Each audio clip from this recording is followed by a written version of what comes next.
ஓம் ஹ்ரீம் பைரவி க்லாம் ஹ்ரீம் ஸ்வாஹா. உண்மையான ஜோதிடர் யாரு? கண்டுபிடிக்கிறது எப்படி?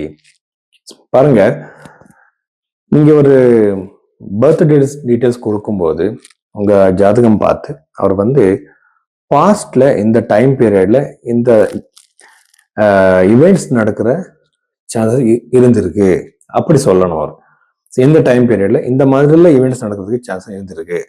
ஸோ அப்படி ஒரு பாசிட்டிவ் சொன்னா அவரை நம்ம லக்னத்தை கண்டுபிடிப்பாங்க. லக்னம் எதுக்குன்னா ஒரே ராசியில ஒரே நட்சத்திரத்துல 1000 பேர் கோடி பேர் பிறந்திருப்பாங்க. சரிங்களா? ஸோ அப்படின்னா அது நம்ம இண்டிவிஜுவல் ஜாதகம் இல்லை, லக்னம் கண்டுபிடிச்சாதான் அது சொல்ல முடியும். அதுக்கு பாசிட்டிவ் இவெண்ட்ஸ் சொல்லணும். ரெமெடி சொல்லும்போது நியூமராலஜி, டேரட் கார்டு, ருத்ராட்சம், ஜெம்ஸ்டோன்ஸ் இது எல்லாமே ஜோதிடத்துல இல்லை. புருஹத் பராசர ஓரா சாஸ்திரத்துல கால சர்ப்ப தோஷம் இல்லை, செவ்வாய் தோஷம் இல்லை, நிறைய விஷயங்கள் இருக்கு பேசுறதுக்கு. அங்க இருக்கிற ரெமிடிஸ் என்ன? ரொம்ப சிம்பிளான ரெமிடிஸ். கஷ்டத்துல இருக்கிறவர் எப்படி அவ்வளவு செலவு பண்ண முடியும்? சிம்பிளான ஜபம், தானம் 2 தான் இருக்கு. இப்படியெல்லாம் அதை சொல்லணும். இந்த மாதிரி ஜோதிடம் சொல்றவர்கிட்ட நீங்க போங்க, உங்க ஜாதகம் காட்டுங்க, அவர் சொல்வாங்க. எதுக்குன்னு உங்க பாஸ்ட் சொல்றவர் ஃபியூச்சர் கூட அவர் சொல்வாங்க. நிறைய பேர் கேட்பாங்க, சார் நீங்க எப்படி ஜாதகம் பார்ப்பீங்க? நான் ஃபர்ஸ்ட் இந்த தசா பீரியட்ல நான் சேஞ்சஸ் பண்ணிக்கிறேன், ஜெமினி சிஸ்டம் அப்ளை பண்றேன், பிரஷ்ன சாஸ்திரம் பார்க்கிறேன். யாருக்கு ஜாதகம் இல்லையோ அவரோட கை ரேகை நான் பார்க்கிறேன். கை ரேகையில் இருக்கிற லைன்ஸ் வச்சு பிரஷ்ன கோண்ல பார்த்து ஒரு டெக்னிக்கல், அது நஷ்ட ஜாதகம்னு சொல்லிட்டு ஒரு மெத்தட் இருக்கு, அதை பார்த்து நான் அப்ளை பண்ணிட்டு அஸ்ட்ராலஜி சொல்றேன். இவ்வளவு விஷயங்கள் எல்லாமே ஜோதிடத்துல நிறைய பேர் சார் அவர் சனி பத்தி, குரு கிரகம் பத்தி 1 hour 2 hours பேசுறாங்க, என்னென்னமோ பேசுறாங்க ஜோதிடம் பத்தி. ஆனா நமக்கு அது எல்லாமே வேணாம். நமக்கு பாஸ்ட் ப்ரெடிக்ஷன் சொல்லிதான் ஆகணும். நான் எப்படின்னா, ஒரு தடவை அவரோட ஜாதகம் பார்த்து எனக்கு பாஸ்ட்ல நடக்கிற சில ஈவெண்ட்ஸ் சொல்ல முடியலன்னா நான் அவருக்கு கன்சல்டேஷன் கொடுக்க மாட்டேன். ஸோ இதோ என்னோட ஒரு ப்ரொஃபஷனல் எத்திக்ஸ். எதுக்குன்னா, இந்த பர்த் டைம் சரியா இல்லைன்னா ப்ரெடிக்ஷன் கொடுக்க முடியாது. இது மனசுல வச்சுக்கோங்க. உங்களுக்கு இந்த ஜோதிடத்துல இந்த மாதிரி ஜாதகம் பார்க்கணும்னா நீங்க பைரவி ஆஸ்ட்ரோல நீங்க கன்சல்டேஷன் புக் பண்ணலாம். தனுசு ராசி 2026 ஏப்ரல் மாதத்துல இந்த தனுசு ராசியில பிறந்தவருக்கு என்னென்ன பாசிட்டிவ் நெகட்டிவ் இருக்கு நாம பார்க்கலாம். பாசிட்டிவ் விஷயமே நம்ம ஃபர்ஸ்ட் பார்த்துக்கலாம். எப்பவுமே பாசிட்டிவ் பார்க்கணும். சப்தம பாவத்துல இருக்கிற சுப கிரகமான குரு கிரகம் இந்த கொஞ்சம் நாள்ல கடகராசி வந்துடுவா. ஸோ அவன் இருக்கும்போது திருமண யோகம் நிறைய பேருக்கு திருமணம் நடக்கும் இந்த தனுசு ராசியில பிறந்தவருக்கு. எதுக்குன்னா, சுபகிரகமான லக்னேஷனான ஒரு ராசாதிபதியான ஒரு கிரகம் சப்தம பாவத்தில் இருக்கிறது ரொம்ப ரொம்ப நல்லது. கல்யாணம் நடக்கும், என்கேஜ்மெண்ட் நடக்கும், ரொம்ப சூட்டபிளான ஒரு ப்ரொபோசல் வரும்.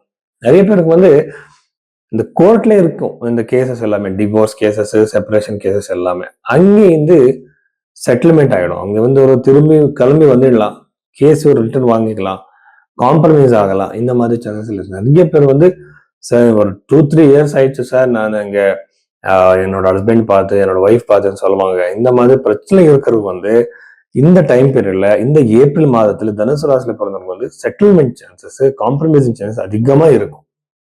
பாருங்க, ஒரு இண்டிகேஷன் இருக்கும்போது நம்ம அதுக்கு ட்ரை பண்ணணும். தானாவே எல்லாமே நடக்காது. சரிங்களா? இவ்வளவு சான்சஸ் இருக்கு. பார்ட்னர்ஷிப்ல, பிசினஸ்ல பிரச்சனைகள் தூரமா இருந்தா சரியாயிடும். இங்க ஏதோ ஒரு பொசிஷனுக்காக ட்ரை பண்றீங்க வச்சுக்கோங்க.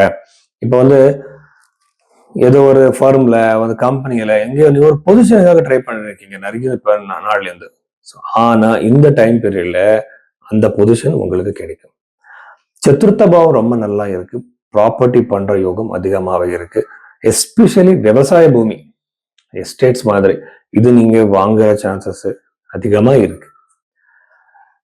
இன்னொரு விஷயம் என்னன்னா, உங்களோட சிப்ளிங்ஸ், எஸ்பெஷலி தம்பி இருந்தா அவருக்கு நடுவே உங்களுக்கு கொஞ்சம் மிஸ் அண்டர்ஸ்டாண்டிங்ஸ் வரலாம். சின்ன சின்ன விஷயங்களுக்கு மிஸ் அண்டர்ஸ்டாண்டிங்ஸ் வரலாம். ஜாகிரதை இது சால்வ் பண்ணிக்கோங்க. இந்த டைம் பீரியட்ல யூஸ்வலா இவருக்கு நல்லா இருக்காது, ரிலேஷன்ஷிப்ல பிரச்சனைகள் வரும். ஜாகிரதையா இருங்க. அதுக்கப்புறம் இன்னொரு விஷயம் என்னன்னா, பஞ்சம பாவத்துல சுக்கிரனால கொஞ்சம் உங்களை, எஸ்பெஷலி பெண் குழந்தைகள் உங்களுக்கு இருந்தா கொஞ்சம் உங்களுக்கு எமோஷனலா கொஞ்சம் டென்ஷன்ஸ் இருக்கும். ஏதோ ஒரு விஷயத்துக்காக. ஸோ ஜாகிரதை இருங்க. பாருங்க, லைஃப் வந்து ஒரே மாதிரி இருக்காது, சேஞ்ச் ஆகும். ஒரு பிரச்சனை அப்படியே இருக்காது, சேஞ்ச் ஆயிடும். ஸோ அதனால நீங்க கொஞ்சம் வெயிட் பண்ணா நல்லது. நவம பாவம் கூட அஃபிலியேட் ஆயிருக்கிறதுனால உங்க ஃபாதர் கூட உங்களுக்கு நிறைய மிஸ் அண்டர்ஸ்டாண்டிங்ஸ் வரலாம். ஃபாதர் இல்லைன்னா வச்சுக்கோங்க, உங்க பாஸ், உங்க ஃபாதர் அப்படின்னா ஒரு பேரண்ட் ஃபிகர் மாதிரி யார் இருக்காங்களோ உங்க லைஃப்ல, அவருக்கு உங்களுக்கு நடுவே நிறைய டென்ஷன்ஸ். ஜாக்கிரதை இருங்க. தசமபாவம் அற்புதமா இருக்கு. புது ஜாப் கிடைக்கலாம், புது பொசிஷன் கிடைக்கலாம். அதுக்கப்புறம் வந்து இடமே சேஞ்ச் ஆகலாம், நீங்க இருக்கிற பிளேஸே சேஞ்ச் ஆகிடலாம். இந்த மாதிரி பாசிபிலிட்டிஸ் எல்லாமே தனுசு ராசியில பிறந்தவர்கள் இருக்கு. ஹெல்த் இஷ்யூஸ் இருக்கா?